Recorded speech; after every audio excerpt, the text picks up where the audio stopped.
كابتن حسني مصاب وكابتن حمص مصاب، يعني الحمد لله اللي احنا كسبنا النهارده الحمد لله في ظل الغيابات دي. باذن الله دور ال 16 بقى ناويين على ايه ان شاء الله بس الغيابات ترجع، احنا نص فرقتنا مصابه، يعني نص الفرقه بتاعتنا مصابه، يعني لو الناس المصابه دي ترجع اكيد الفرقه هتبقى غير كده.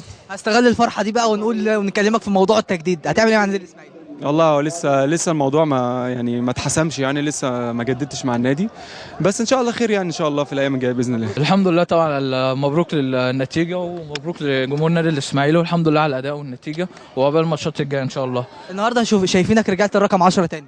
ده هو عشان التأهيل بس في افريقيا رقم 10، ويعني هو ماشي الحال اهو الحمد لله. انت بالنسبه لك تفاؤل برقم 11 او لا يعني هو كنت متأهل من اول السنه ب 10 وغيرت في نص سنه في الدوري، بس في افريقيا مش هينفع اغير، والحمد لله مبروك للجماهير ومبروك على الاداء الحمد لله. الحمد لله طبعا توفيق من ربنا الحمد لله، ومجهود برضو مع مستر ريكاردو في التمرين، والحمد لله احنا كان عندنا اصرار ان احنا نكسب، بس ان شاء الله الماتش اللي جايه نخلصها بدري عن كده ان شاء الله. شايف غياب الفراوده النهارده عن المباراه كان اثر على الاداء الاسماعيلي؟ طبعا في غياب جون، غياب عصام علي، ان شاء الله ربنا يرجعهم للفرقه، طبعا دول لعيبه تقيله، وكمان عمرو السوليه ان شاء الله يرجع لنص ملعبنا، لعيب تقيل ولعيب كويس، فان شاء الله ربنا يكرمنا باذن الله الماتش الجاي. فرقه رخمه، الاجواء ظروف المباراه اللي احنا عندنا نقص غيابي في الجزء اللي قدام باصابه جون انطوي وعصام علي، فما كانش في حد قدام، برضه الجزء اللي قدام كنا يعني متوترين شويه مستعجلين على الفوز، الفرقه رخمه كل شويه حد يقع وكده، فالحمد لله احنا كنا عايزين نطلع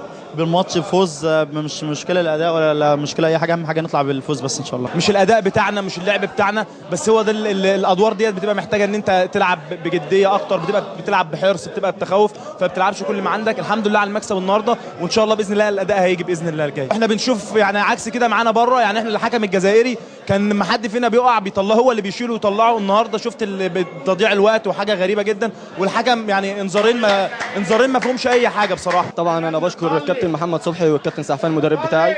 كابتن صبحي بصراحه يعني مش مقصر معايا بخبراته وبكلامه وتوجيهاته معايا الفتره اللي فاتت دي كلها، فانا بشكره وبقول له مبروك النهارده، يعني انا كأنه هو اللي واقف الكابتن محمد صبحي، فبشكره على الفتره اللي هو كان واقف معايا فيها وبيديني خبرات وكلامه كويس، يعني ما فيش جون في مصر بعتقد يعني ان هو بيعمل اللي بيعمله معايا الفتره اللي فاتت دي كلها. اللعيبه ادت اكتر حاجه عندها، لكن طبعا زي ما انت شايف هم الفرقه جايه بتلعب بمنتهى الخشونه، حتى هناك في الماتش اللي فات والماتش اللي هنا الحكم برضو سايب الخشونه مفرطه شويه، فاللعيبه برضو انت عارف قلقانين شويه من الماتش، لكن الحمد لله رب العالمين ان احنا كسبنا النهارده. طبعا دي خطوه مهمه ان احنا نطلع الدور الثاني ان شاء الله باذن الله، يكون اللعيبه المصابه عندنا ترجع باذن الله، الامور تتظبط احسن من كده الحمد لله. انت عارف كل مرحله ليها ان شاء الله باذن الله الترتيب بتاعها والشغل بتاعها، لكن انا بقول لك جون لما يرجع ان شاء الله باذن الله، عصام علي ان شاء الله جازع في رباطه هيرجع باذن الله، وعمرو السوليه خلاص الحمد لله رجع، محمود متولي اول ماتش يخش معانا بقاله فتره، يعني انت عارف الناس دي برضه هتاثر معانا في الفرقه، على الاقل هيبقى معاك العدد اللي تقدر تشتغل بيه ازيد من كده ان شاء الله.